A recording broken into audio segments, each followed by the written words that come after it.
Hello, it's me, Larry from Literary Gladiators, and I'm here to talk to you today about a novel by V.E. Schwab called The Invisible Life of Addie LaRue.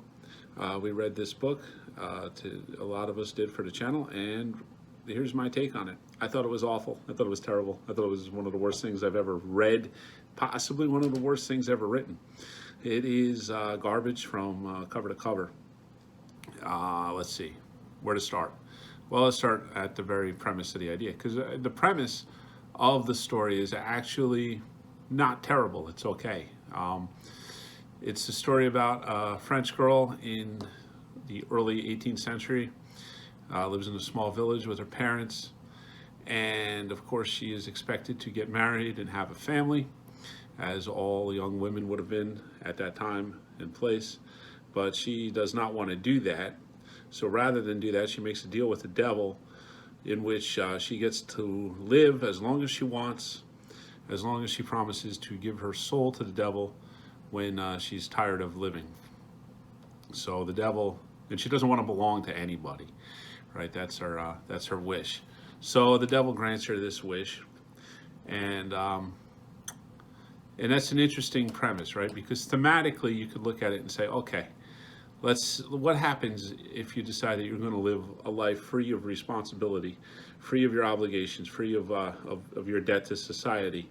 What will that make of you, right? What kind of person are you going to end up being? And you're going to be somebody like Addie LaRue is, who is just forgotten by everybody that meets her, right? Not substantial, not having any kind of purpose or fulfillment, right? You're just living this kind of transient lifestyle. And that's what ends up happening with Addie, is as a result of this bargain, she's cursed, where everybody that meets her will not remember her as soon as they turn away from her for, just a moment or whatever. So that is the thrust of the story. And, like I said, as a premise, this is interesting because there's some truth to it, right? Like if you do live your life in a way where you don't want to have any responsibility, you don't want to have any obligations, and you just want to live for your own selfish thoughts of what you want to do, then you're not going to really be meaningful to people, right? People aren't going to remember you. They're not going to recognize you. They're not going to want to, well, it's not that even that they're going to want anything to do with you. You're just not going to stand out for any reason whatsoever. You'll be forgotten by history. So, interesting premise, but it doesn't really explore that very much at all. It just kind of goes into her and makes her a sympathetic character. She doesn't learn anything throughout the entire story. She doesn't grow in any way. She's just, it's a story about her willfulness and how she just wants to do whatever she wants to do and have, and just live that way, and she ends up, of course, where does she end up? This story is written by seemingly a hipster in New York City. So where does she end up? She ends up in Brooklyn with all the other hipsters, and she just loves it. Even after 300 years, she's so impressed with the fact that there are bars and establishments that you can go to, but they don't, they're hidden away, just for the cool people to go to. She doesn't find that trite or anything. After 300 years of living, she's just like any other 25-year-old would be, which is, I believe, the age of the author when she wrote this nonsense. And, so nothing happens in the story, really. She meets a boy who is similarly cursed. He wants everybody to love him. Then, so the two of them kind of get together, and she loves him, supposedly, I guess, in the book's idea of what love is because of what he can do for her, which is remember her. And he remembers her so she's able to love him because of that, because of what he can do for her.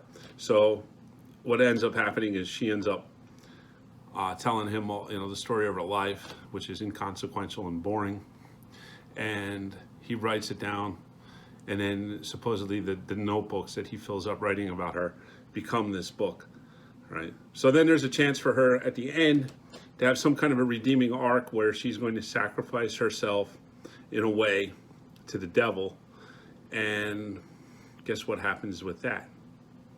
Nothing interesting, because she's trying to play a trick on the devil, and in the end she actually outsmarts the devil. So I mean, it's It's ridiculous. It's nonsense. You can't outsmart the devil, right? That's impossible. Devil's smarter than you. Devil's smarter than everybody. The devil also hates everybody, because there's this idea too at the end that for some reason the devil falls in love with her. It's not really made clear why that would happen. I mean, she doesn't come across as anybody that anybody would love, and the devil, who hates everybody, all of humanity, to fall in love with her. Why? It's not explained really. It's just something that happens so that she can kind of end up with the upper hand at the end of the story, because she's going to use her same spoiled entitlement to get out of the obligation that she made, even with the devil, right? She's going to try to drive him crazy to the point where he doesn't want to be around her anymore, because that will somehow mean that he doesn't have her soul anymore, and somehow will void out the obligation that she made in the beginning of the story, which is nonsense. Other things in the story that are nonsense is this idea where the devil can control people, right? Like puppets, he just can snap his fingers and they do whatever he wants them to do. And except for the people that he has to deal with, for some reason, they're allowed to have free will, but the people who have no affiliation with the devil are just under his command. He can just snap his fingers and make them do whatever he wants. It's nonsense. It's that's the exact opposite of how it would be, right? If you sold your soul to the devil, then you would be under his control. You would be under his control, right? If you decided to abscond with all responsibility in your life and just do whatever you wanted, then you end up as the plaything of the devil. But in this story, it's the exact opposite. The people that he makes the deal with, he can't control them, but he can control everybody else. So, it's just whatever kind of power or whatever aspect of the curse that needs to propel the story forward is what happens, right? It's not bound by any kind of reality or rule or thought. There's one part in this story where she's going through a bookstore, and she's in the theology department, and she was like, oh, I went on a theology kick 100 years ago, and I read the Bible and some Buddhist book and something else, I forget what they were. So that's her theology kick, and she read 3 books in 300 years that had something to do, with the supernatural or something metaphysical, and that's her big theology kick. You can spend 300 years just reading, about Christianity. There's so much work and out there. You could spend a lot of time, but even reading the Bible, you would know that a lot of this stuff in this story just doesn't work. It doesn't work.